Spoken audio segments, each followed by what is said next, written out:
There's a bear over here somewhere. People are trying to scare it. What's going on? Hey, it's Glenn. I'm with a cactus atlas and I'm trying to help fend off a bear from the campground here. There it is. I see it. I see it. This is a campground episode.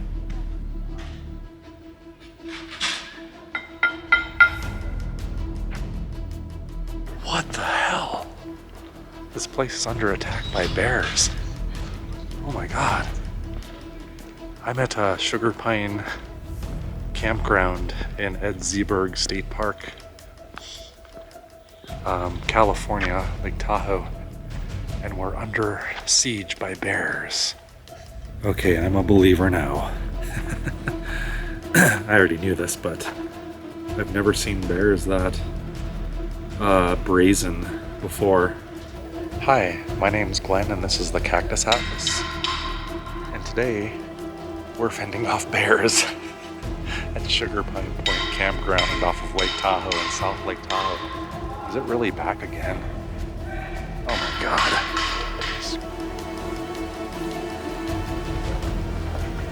Oh my god. This is gonna be a long night, I fear. So yeah, I'm being quiet because I don't want to disturb people, but there are bears. Like I think 2 of them we saw roaming around a campsite down there, but they were first spotted over here across the way from where I'm staying. They're clearly interested in something they have, but the thing that worries me is they keep coming back, you know? So they had to bang the pots again, and it's been a frantic thing, but yeah, it's a way to start off a camping adventure.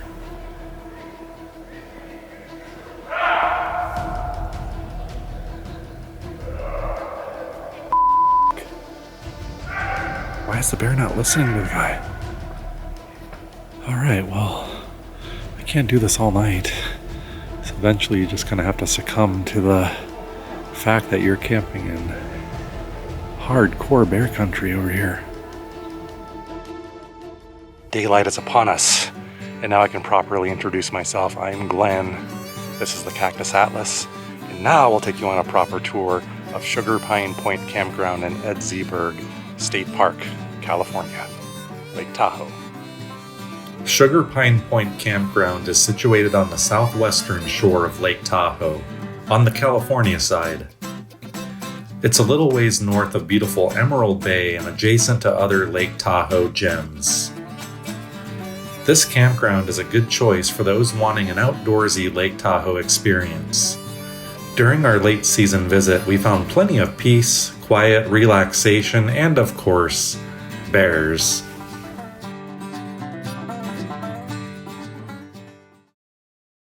Well, sorry if I screwed any of you guys up with that intro. That wasn't our normal way to start an episode, but that's how I pretty much started my camping trip. So I have a lot of stories already for you. One classic tale that nobody was around to witness except for one lady. And I wonder what's going on in her mind right now after seeing what she saw, but we'll get to that when we tour the campground. This place. Anyway, here's kind of a view of the campground and unclaimed site as of yet across the street from me, but we'll of course start our episode here at my campsite as usual. This is site 160, which I'm occupying tonight, and then I'm packing up tomorrow. I also already spent one night here, as you saw. As with a lot of the campsites here, you get pretty decent sized driveways. You could see my large crossover GMC Acadia for scale. You could probably fit 2 or 3 of those in there if you really wanted. Some first impressions though that you will have are, you're in a really beautiful pine forest here. One of the healthiest that I've spent time on my trip. I guess Lassen was up there too, but this one has a lot of shade. Like a lot of shade. From what I can tell, you get all the same kind of standard amenities at each campsite, and this is site 160. Beautiful site for tent camper or not. If you're in a camper or a tent, it's a good deal either way.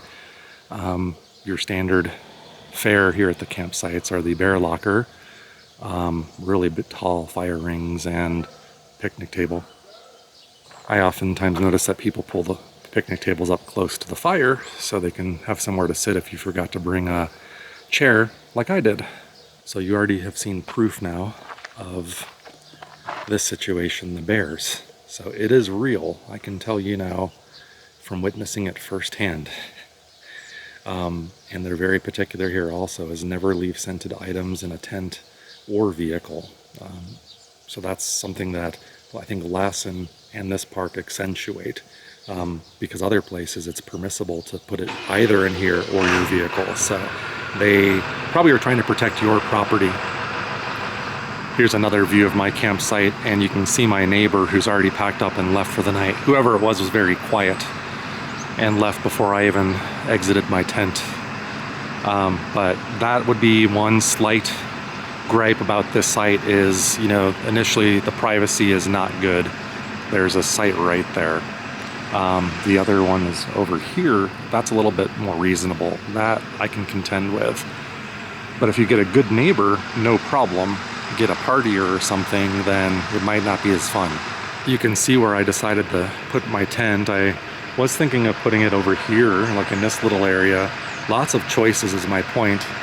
Pretty flat ground, but I liked it back here towards the woods. And then after I knew the bears were a thing, then I was kind of rethinking that, but I was like, it's too late now. But I slept like a baby. I slept really well, as I always seem to on these trips. And this here is the area behind my tent. I can actually see the restroom now. I couldn't figure it out last night. It was dark. That might be my quickest route to get there, is to cut through the woods, but you'll notice very quickly that the woods aren't as big as you think. There are campers over there. There's a site actually unoccupied right there. I see a fire ring. So I think, you know, the woods aren't as expansive as I thought last night. Everything's bigger in the nighttime when it's the unknown, you know? But yeah, I mean, anywhere you look here, it's lush, and who knows, maybe you'll find a black bear cub hanging out in a tree one day. So you should know the drill by now. We're gonna, you know, we looked at my campsite's amenities. We're now gonna do a little walk around this loop, and it's a big one, and I'm gonna show you some vacant sites, but I don't plan on going site by site by site. I'm gonna just pick out ones that look maybe extraordinarily good, or some kind of feature that I like about them, or the opposite, something that I absolutely don't like and I would caution you to avoid. And then all of the middle of the road things we'll probably have to kind of glance over. You know how we do it here. Let's take a quick moment to study the layout of the campground and the overall game plan.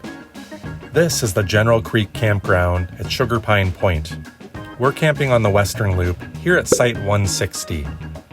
I camped here Wednesday, September 13th through Friday, September 15th of 2023. This is considered late in the season, and I can tell you, the campground was never full during our stay. The other loop, where about half of the other sites are located, had closed down for the season and was not accessible for us to film during our stay. The game plan for this episode is to walk the Western Loop in a counterclockwise direction, and we'll try to pick out some good sites for your upcoming visit. We'll also take a look at some other amenities like the showers. If you're short on time, I can summarize and tell you, in general, the sites on the left side of the loop are among my favorites, as there's just wilderness in your backyard. But it's also the area where those bears were patrolling last night, so there's that. Anyway, let's get our deep dive started here. Before we set off and start exploring the campground, let me kind of discuss and walk you through the bear situation of last night now that it's light. I'm also going to impart ranger wisdom on you here too, to tell you how to most effectively deal with that now that I just learned this morning. Everything started right across the street from me, right over there. I heard them, some commotion, and they saw a bear on the other side of that, like approaching their site. And then I got up, started scanning the landscape, and they were looking around, and I think we all probably came to the same conclusion. Okay, they went away. 5 minutes maybe or so, and then I went back to the campsite and just sat at the table, and I was supposed to be making dinner last night at that point. It was about 8 o'clock. So then I was sitting here, and then I hear noise from the other side over there, maybe, I don't know, 4 or 5 campsites down on the left side of the road. Maybe a couple sites down past that on the left, banging pots and pans and bad bear, leave bear. You heard it, you saw it. And then that went on. And then I went back to my campsite again. And then even further down, maybe, I don't know, you can't even really see that far down, around another bend, same production went on, and some guy kept yelling and yelling for a very long time. And they were still yelling by the time I walked all the way down there, and then the bears disappeared. So 3 different attempts of the bears to snag someone's picnic basket, and they all failed. And then I never heard another commotion after that. So the lesson learned, though, was I was waiting to do some business this morning at the front gate to register, and there were a couple of rangers standing around, and I asked them, I said, is that normal for the bears to be that persistent? Because where I come from, most of the time if you're out in the wild, they'll smell you from far off and run away. And you know, I would think one pot banging or yelling would be good enough, but no. So I said, is that normal or is that of concern? And then I got the answer. For these parts, especially this time of the year, which is getting close to, you know, the snow's coming in and the bears going into hibernation, they're hungry and they're trying to cram in every extra calorie they can before their winter slumber. So that explains part of the reason of what's going on, I think. But is it abnormal for them to be that brazen? And around these parts, apparently not. And what we think we saw, because I heard others commenting on it, is a mother bear. I heard it has a white patch on it. And I swear I saw white when I was seeing it with my own eyes. It was kind of far off. And I thought I saw another one. I thought I saw 2. And I think I did. And there's a mother and cubs basically roaming around here. But they said, don't worry, they have not shown any aggressive tendencies. So that's why it's okay. However, they did give a recommendation on how to handle that. In sum, they said that pot banging is now ineffective because they're used to that. And that's what everybody was doing, and the bears were not retreating. And I think that's part of the answer of why it was taking so long to get them to go. The best thing that works, they said, for these particular bears is to clap and yell, bad bear, bad bear. And they said that's how the rangers do it, and they're afraid of the rangers. So that is more effective than pot banging, although pot banging is usually a good tactic. So, but apparently, yeah, just if you're camping here and you have a fright like that, maybe consider that. There's a site behind mine that I think we'll start with, but first I'm in the rear of that site. And I wanted to just explore because the bears are coming from back here. And there's a campground trail, I assume, that looks like a maintained trail that comes back here, but downhill looks like it's just all forest. Nothing down there, it's thick. Maybe we'll run into one of these guys. I actually hear running water and see a squirrel back here, but this is basically what the campground borders, at least this loop on the side that I'm on. If you're on the outside, you can see the water down there. So I could see bears hanging out in this area. You got a water source. I don't know if there are fish in that. I don't know if there are berries and wild berries and things like that down there. I see a lot of things that might resemble bushes. So it's probably a good spot. But yeah, so we're gonna probably do more like tonight. Well, we might do another session. I might walk around next time. I will bring my bear spray though, just to be safe. So 159, I'm just walked through it to go see the back side, but we're gonna walk you through the site. 5 cacti, if we're doing the rating system today, 5 cacti, 100% beautiful freaking campsite. Tent camper or someone with a rig that fits in a driveway like that. I would say no class A's, unless you can back up onto the dirt. You really get a good view of these pines too in this campsite. And you see it has all of the same amenities. It's got its locker, different style locker, but it's off the ground. Interesting. I like that style. Like, it makes me feel like bugs would be less prone to crawling in there. But yeah, and fire ring, picnic table, all the goods you'd want, and a beautiful place to set up a tent. Like, this is where I would personally set mine up. We'll do the privacy scan, as we're gonna call it. Amy could like put like these blinking red letters on the screen saying privacy scan.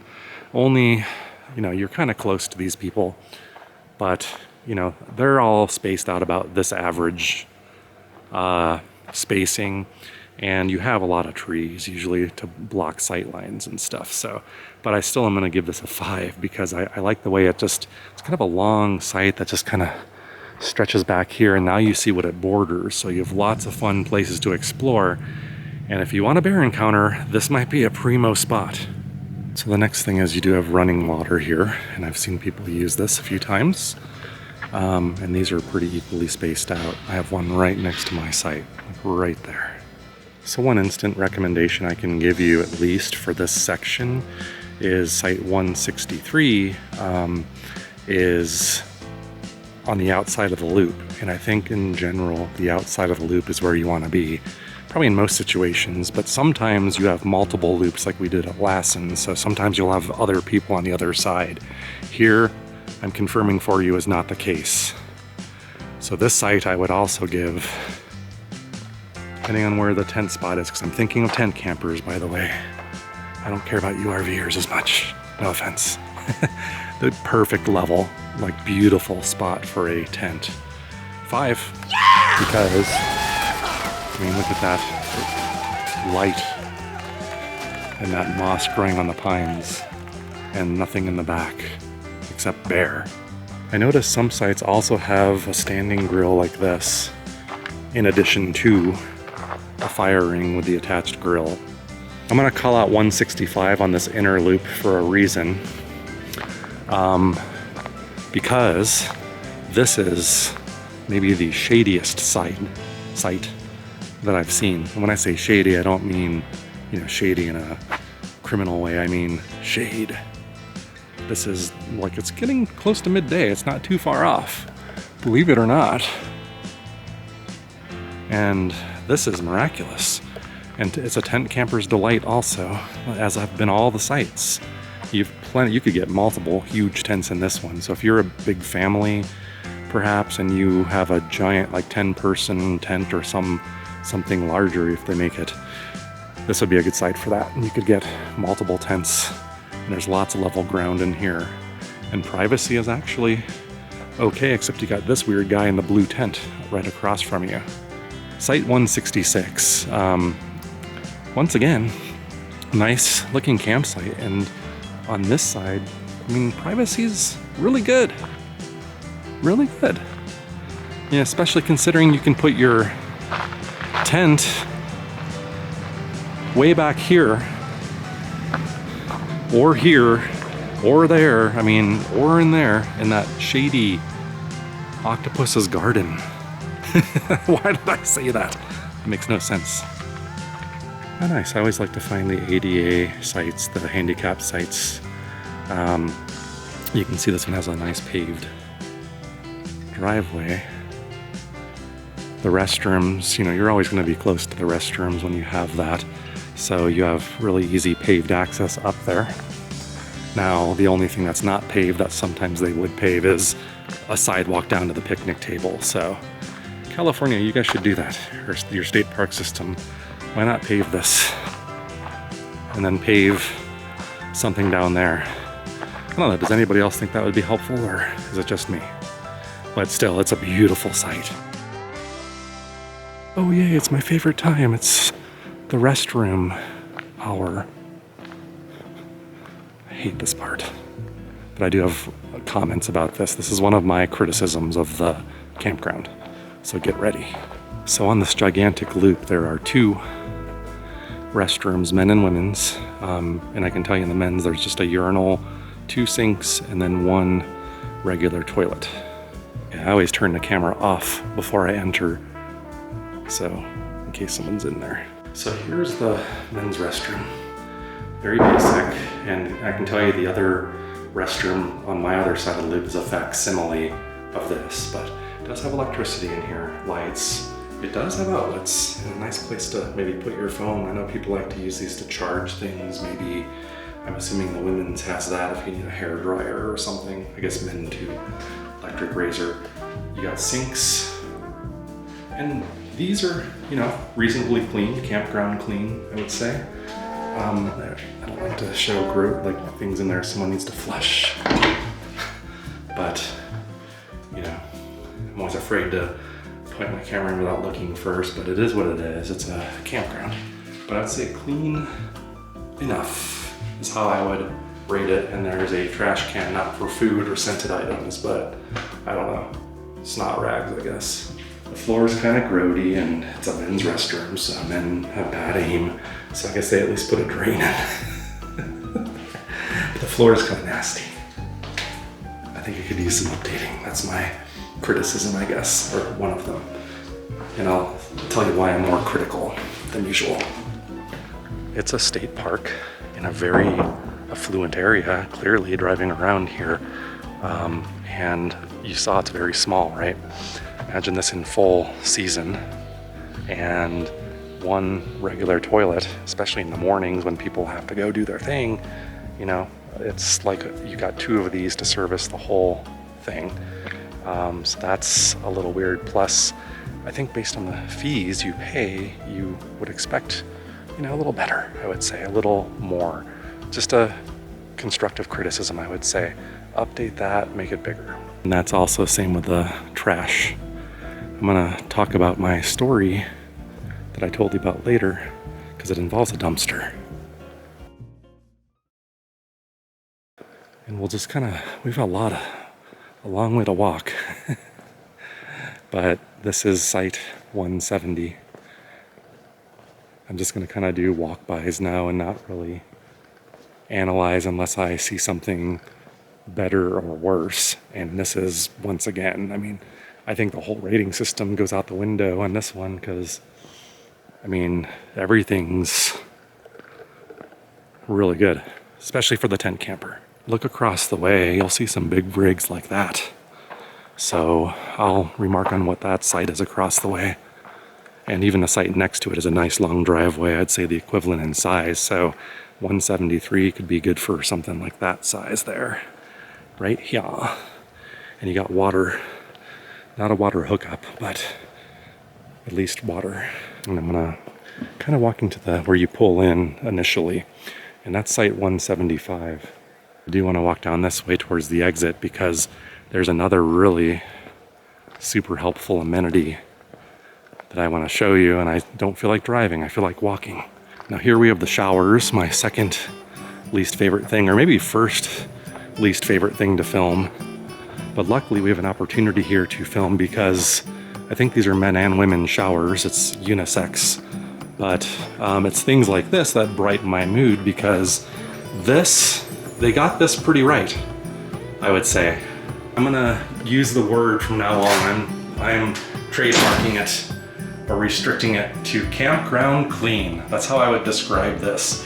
Maybe campground plus clean. This tile is pretty clean for a campground, but maybe because it's late season, it doesn't get as heavy of use. But kudos to putting that there, and a little trash can. Yeah, a little trash can for maybe little receipts and junk you have in your wallet or in your pockets that you want to discard. But love the bench, because Goblin Valley, this is what you need to do. Take a note. And other than that, yeah, looks like it's, oh no, that is the buzzkill. Tokens. Shower tokens only, no quarters. So we need to figure out where we get shower tokens. Okay, $1 is 1 token, and 1 token equals a 3-minute shower. Machine does not give change. It does take $20 bills. But that means I'm getting $20 worth of tokens. How super annoying is that? So now I gotta go somewhere to break a 20 for this thing. Like, this is California, the land of technology. Let's get some debit card or credit card reading machines up in here. I'm gonna swing around the front gate and see if they can break a 20 there. And then if not, I'm gonna ask for advice on the closest place to go, just to get local advice. I'm now heading back the other way. I'm hand-holding this camera, but that place, Tahoe Market, I just went in there and bought some banana chips. And I asked to get at least 5 ones back, and I was able to do so. And it's not far from the campground. The only, I guess, comment I would make though is that, you know, tokens are just a fake currency that are only good here as far as I know. I don't know if it's a universal currency that you could use at all showers at California state parks. That might make it a little bit better. Why not just use quarters? You know, that'd be better for the user, because then we would have money we could use elsewhere afterwards, because chances are it's like me, I'm out of here tomorrow and I don't need an hour worth of shower. It's time for shower chat on the Cactus Atlas. I just completed my shower, and just giving you a tip basically is all I'm saying at this point.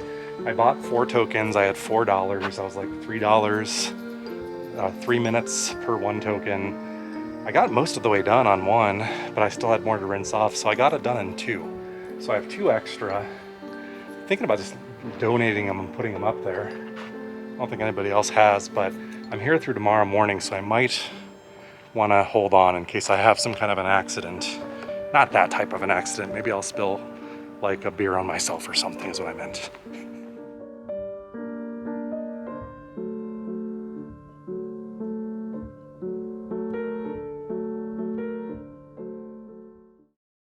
And we're halfway through the loop and halfway closer from the walk around to my ridiculous little story that I have to share with you. 127, 128 over here, and then I presume 129, whatever that is, has a gigantically long driveway. 129, really good for a long, big rig. I think I found one at least where I can maybe throw a caution flag to consider. Site 131, really exposed to the sun. Well, you got some shade right over here, but in general, this area is very wide open and more sun exposure than a lot of the other sites. So you take that for what it is. 133, these have nice, large driveways on this side. Give you a flash of 141. This one has like a weird pull, a side driveway there, pretty big. But you can kind of see that one has a little bit of a slope to it. Maybe if you're in a tent. And there is the dumpster, and someone's having to figure it out. And that's the other restroom. The only other one that is here. Same exact layout though. Okay, so the tale of the dumpster. So basically, I went to the restroom, I came out, there was a really cute old lady standing at the dumpster trying to figure out how to get the chain undone to prop open the lid. So she asked if I could help, and I went and looked at it, figured it out, pulled the chain out, and then I started to lift on the thing, and boy is it heavy, so I helped her with that, pushed the thing up, and then she dropped her stuff in. She went into the restroom. I went to my car to just get, the trash that I stow in the side pockets when I'm driving and stuff like that. Just a handful, basically. What I didn't realize is that this was kind of bunched up. I had a bunch of trash in my hand, and I had forgotten this was in my hand, and I just dropped it all into the trash, and this went into the dumpster. Now luckily, maybe because it's late season, the dumpster wasn't full. There was trash in it, but it wasn't really nasty. It had been freshly emptied maybe the day before, and very sporadically used, it seems. The challenge was the dumpster's almost my shoulder height. I'm 6'2". It's a deep, deep dumpster. So there's a notch on the side that I was able to use my foot to step and get myself up and over it into the dumpster. But then I grab my key, I pop my head out, the old lady comes out of the bathroom, sees me and says, "Are you okay?" I mean, imagine from her perspective, like I help her get her stuff in there. She goes in the restroom, next thing she knows, she comes out and there's some guy literally in the dumpster, the guy that helped her. And like, what the hell? Now, she did not speak English that clearly, so I don't think it was her first language. So I just said, I threw my key in here. So whether she understood me or not, I don't know, but she just kind of promptly walked away, which I probably would have done too. And then the real fun began because I had to get out of it. So you're talking like something this high. I'm a weakling right now. I'm not strong. I'm really out of shape and overweight. So, and there was really nothing on the inside that distinct to put my foot on except for these little ridges, 2 of them. And it was just to get the very corner of like my pinky toe part of the shoe to catch, to give me enough momentum to like kind of prop myself up, get my butt up on the edge swing my feet around and get out. But I was like, I don't know, I wasn't really thinking or worried in the moment. I was just focused on getting out. But imagine if somebody couldn't get out and you had to wait for somebody to come by. Oh my gosh. So you're getting all sorts of lessons today on campground life and what not to do and what to do when bears come around your campsite. We'll look at a couple more, before we're done here with this part, because the dumpster story happened down that ways, and this is the area of the bear, the second encounter. But there were people here earlier in site 155. But you see how the driveways over here on the average are a little shorter than on the front side of the loop. This one's a little slanted compared to other ones. At least the picnic table area is, and here's where your tent would go. And I would say a slight, it depends on how you set it up. There is a slant right there, but it looks like someone leveled this out pretty nicely, actually, like almost intentionally. If you have like maybe up to an 8-person tent or so, you probably would have it on level ground. So I think you get it, the campground layout, at least this loop, and hopefully it's helpful, and hopefully if you're planning a trip, which is most likely why you're here, that was helpful. Let me know how I could do it better though. If you have any ideas, always open and receptive to that. But don't worry, I don't think we're quite done yet, because I think we started with bears, and I'd like to maybe end with bears if possible. I think the last rays of sun have touched the tops of the pine trees tonight.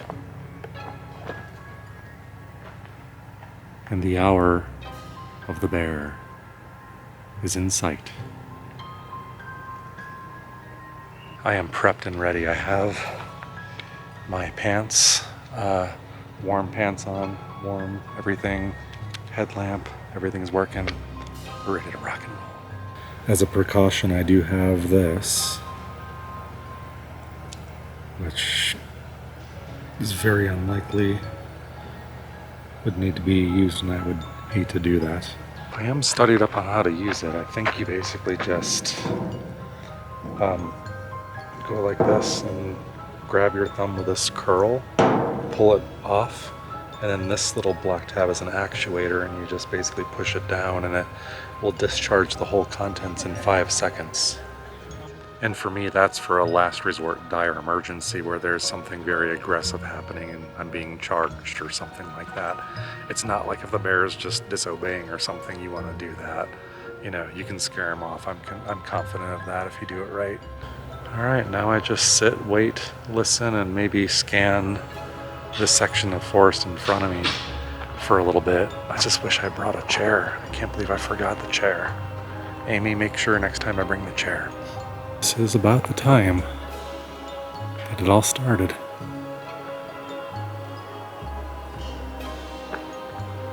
Despite looking for what we're looking for and how frightening it might be, night walks are always the best at campgrounds, I think. So far, they're all quiet. But one worrisome thing now is that there are less people here tonight, which is ironic considering the night was more booked online than last night. But now we're the first line of defense. No, we don't any longer have too many people on the outer perimeter to fend them off unless they haven't arrived yet.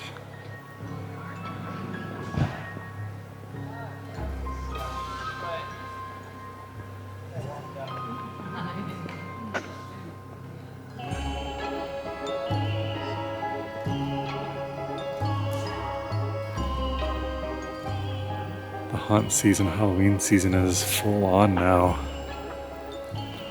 But this is how I'm getting my thrills, I guess, this year. This is freaky. I'm not straying far. I'm just observing. Well, tonight's been a quiet night.